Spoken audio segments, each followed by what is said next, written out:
Imam Syafi'i ketika berguru di kota Mekkah, beliau disuruh oleh gurunya, "Wahai Muhammad, pergilah engkau ke Madinah untuk berguru lagi. Karena sesungguhnya ilmuku sudah habis, semuanya sudah kuajarkan padamu." Imam Syafi'i menuruti gurunya itu dan berpamitan kepada ibunya. Berkatalah ibundanya, "Nak, pergilah engkau menuntut ilmu di jalan Allah.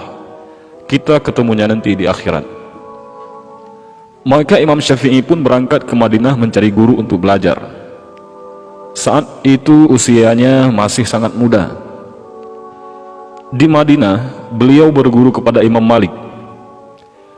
Tak butuh waktu lama bagi Imam Syafi'i untuk menyerap ilmu dari Imam Malik sehingga semua orang terkagum-kagum dibuatnya. Termasuk sang guru yang pada saat itu merupakan ulama tertinggi di Madinah, tampuknya kutub Hijaz, yaitu Imam Malik. Imam Syafi'i menjadi murid kesayangan Imam Malik. Selesai belajar di Madinah, Imam Syafi'i masih melanjutkan pencarian ilmunya ke Irak. Irak saat itu juga merupakan salah satu kutub ilmu se-Islam selain Madinah, karena di sana ada Imam Abu Hanifah dan murid-murid beliau. Jadi, pada masa itu terdapat dua kutub ilmu Islam, yaitu kutub Hijaz di Madinah, yang mana Imam Malik sebagai maha gurunya, dan ada kutub Baghdad, di mana Imam Abu Hanifah sebagai maha gurunya. Berangkatlah Imam Syafi'i mengembara ke Irak, dan Imam Syafi'i menimba ilmu di sana kepada murid-muridnya Imam Abu Hanifah atau Imam Hanafi. Meski sudah banyak menyerap ilmu di Irak, Imam Syafi'i belum ingin pulang, karena belum ada panggilan dari ibundanya. Di Irak, Imam Syafi'i berkembang menjadi murid yang terkenal sangat pintar dan tercerdas, sehingga dalam waktu singkat, beliau sudah diminta untuk mengajar. 1 murid, 2 murid, 3 murid, sampai ribuan murid berbondong-bondong datang untuk berguru kepadanya. Hingga ia pun menjadi ulama besar yang terkenal ke seluruh penjuru Irak hingga Hijaz pada waktu itu. Ketika musim haji datang, ibunya Imam Syafi'i selalu menunaikan haji. Suatu ketika di musim haji di Masjidil Haram, ada sebuah pengajian besar yang mana pengajiannya dipimpin oleh seorang ulama besar dari Irak. Ulama besar dari Irak ini dalam ceramahnya sebentar-bentar berkata, "Qala Muhammad bin Idris Asy-Syafi'i, qala Muhammad bin Idris Asy-Syafi'i," telah berkata Muhammad bin Idris Asy-Syafi'i. Ibundanya Imam Syafi'i yang juga turut mendengar pengajian itu bertanya-tanya, "Muhammad bin Idris Asy-Syafi'i yang disebut guru besar itu Muhammad bin Idris Asy-Syafi'i yang mana?" Karena Muhammad adalah anaknya dan Idris adalah nama suaminya. Maka bertanyalah ibunya kepada ulama besar tadi, "Wahai Syekh, maaf saya bertanya, siapakah itu Muhammad bin Idris Asy-Syafi'i?" Dengan bangganya kiai besar itu berkata, "Dia adalah guruku, seorang ulama besar dari Irak yang berasal dari kota Mekkah ini."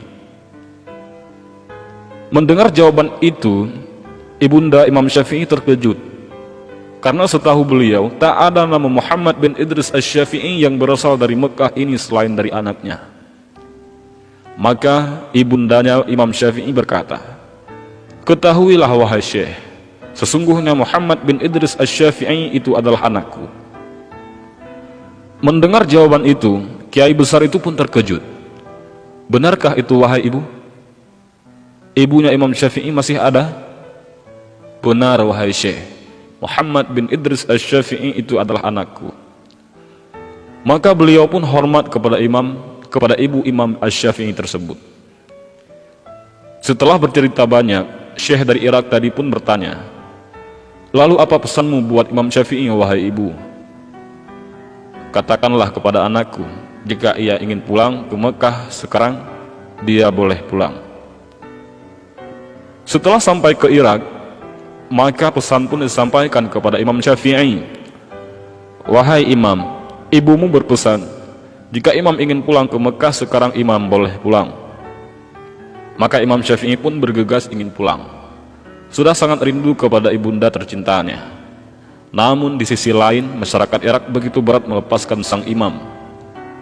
Namun dengan berat hati dan perasaan penuh haru, mereka pun rela melepaskan Imam Syafi'i untuk pulang. Karena mereka sudah sangat mencintai kepada Imam Syafi'i, dan Imam Syafi'i merupakan ulama besar, maka saat Imam Syafi'i ingin pulang, mereka banyak sekali memberikan bekal kepada Imam Syafi'i. Di antaranya banyak yang memberi onta hingga Imam Syafi'i mendapatkan ratusan unta, yang mana masing-masing unta terdapat isi bekal dan kekayaan di punggungnya. Imam Syafi'i terkejut melihat begitu banyaknya bekal yang diberikan kepadanya. Hampir semua orang Irak memberi bekal. Imam Syafi'i pun pulang menuju Mekah, dikawal oleh beberapa orang muridnya, berikut ratusan ontanya. Sesampainya di pinggiran kota Makkah, Imam Syafi'i menyuruh salah seorang muridnya untuk menemui ibunya dan mengabarkan bahwa Imam Syafi'i sudah hampir sampai ke Mekah. Muridnya pun mendatangi rumah ibunda Imam Syafi'i dan mengetuk pintu. Setelah dibuka, ibunya bertanya, "Siapa engkau?"